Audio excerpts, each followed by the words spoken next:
Hey guys, Rob Crandall here with Watertime Outfitters, and today I'm going to be tying a pattern that I love to use for coho. It also works good for steelhead, fall chinook, and just a very good all-around effective pattern for our Northwest rivers and streams. So what I start with is a trailing hook with this one. So I'm using a size 2 Gamakatsu super sharp sticky hooks.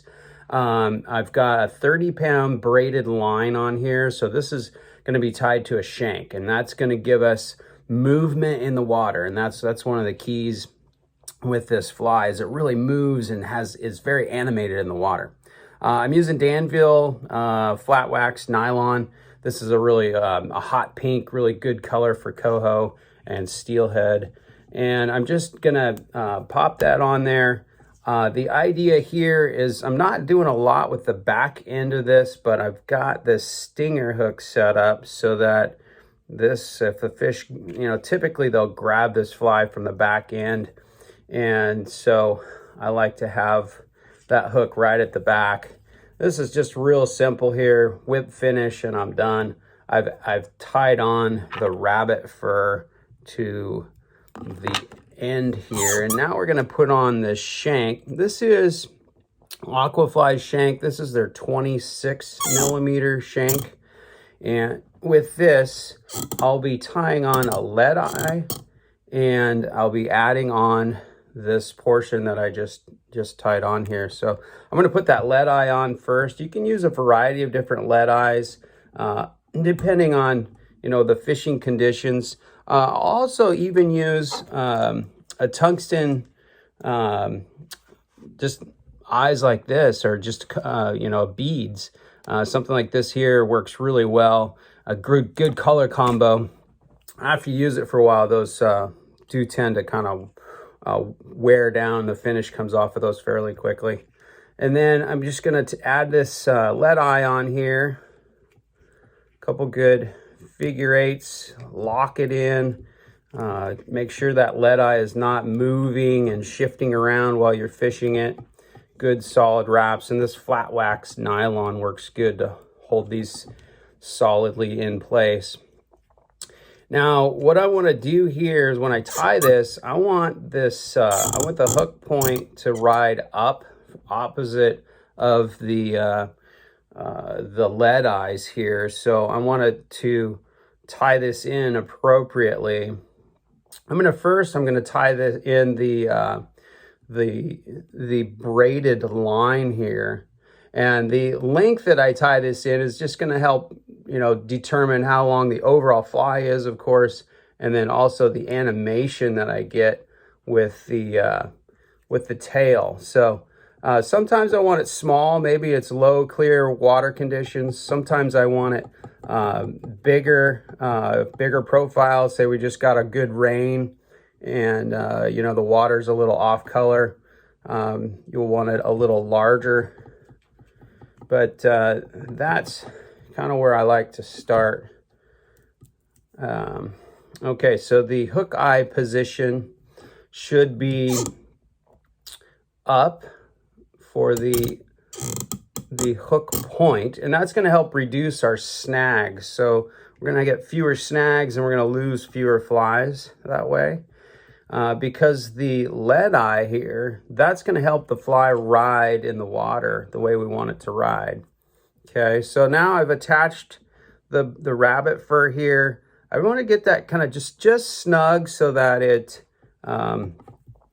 is not bending or bent when I tie that in. So now I just trim that off. If you have a longer piece, a couple turns of rabbit fur is good to add in there. But what I'm going to add in here today is this just super hot Estaz. This is a really bright coloration. I love this stuff. It really kind of adds a little bit of flair to the material that I'm going to put in front of it, and looks really good in the water. It's really bright, which for salmon especially, I like the real bright colors, and the combination of the purple and pink. That's been a real consistent color combo for me. Now the next thing I'm going to add is some marabou, and I'm going to pick a marabou stem that's not a real thick stem, so it's fairly flexible because I'm palmering this, wrapping it around the shank of the shank. And then I'm going to strip one side off. So we just start by just stripping that off. And that's going to help this turn really nicely and give us a really nice profile in the water. And then when I tie this in, I always kind of pull this back like so. I first started using this fly when I was a kid, fishing Eagle Creek on the Clackamas, and I'd go into these. Eagle Creek's not a big piece of water, fairly small, and when the water was clear, you could see the fish in there. So I would throw this in and strip the fly and kind of retrieving it back to me. And you could see the fish and you could see how they respond, and you could see them kind of moving in the water and literally chasing down the fly. So it's one thing I really love about this pattern is that the reactions that you get from coho and Chinook alike, they both tend to react favorably to this pattern.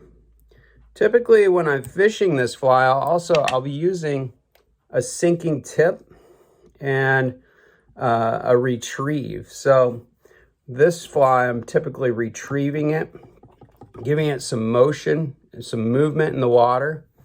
So now that's that profile is looking a little bit light, so I'm actually going to add a second piece of marabou here just to give it a little thicker profile up front.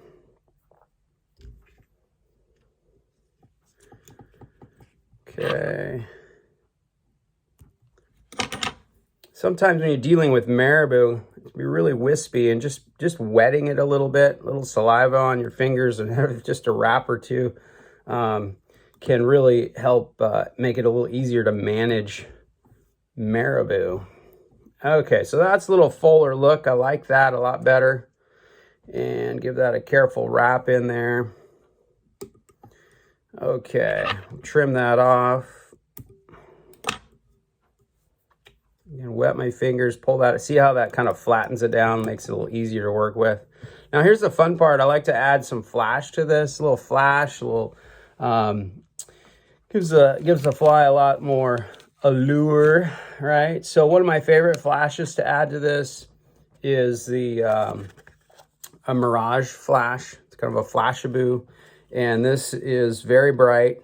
Take a couple, maybe 2 or 3 pieces, 2 or 3 strands, okay? And then I'm just gonna tie that in on either side. And I tie that in about just slightly longer than the length of the marabou. Not critical the length here, but that's about where I like to put it. So a couple strands on each side here. Get that marabou out of the way. Clean that up. Trim that off. Okay. Other flash that I like to use from time to time, this Ripple Ice by Hairline. It's got some really neat material to it. Really just, I like the way it moves and looks in the water. And then the other really great material that we'll throw in here sometimes is Larva Lace and the Angel Hair. And this stuff's very fine. It's kind of tricky to work with, but it really makes for some good looking flies. So clean this up a little bit and throw a whip finish on it.